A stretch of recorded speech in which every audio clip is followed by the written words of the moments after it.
A quick tequila caramel. We're gonna just make a small batch here. We're gonna take about ½ cup of just regular sugar.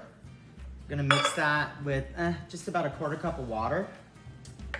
We're just gonna stir that up with our finger. Again, don't agitate, just stir with your finger really quickly and remove. Then we're gonna take that sugar to like an amber, light brown color.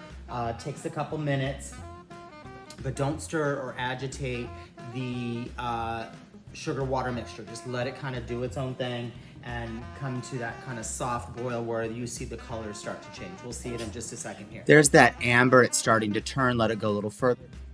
When that happens, we're gonna turn the heat off, then we're gonna put in cream, our Sardinian sea salt, a little vanilla, and this Grand Centenario Cristalino tequila. And a little butter, salted or unsalted, and then from there, we're gonna whisk it all together quickly back on the heat until it comes together, and we'll have a nice caramel sauce. It's gonna be super hot, so be very careful.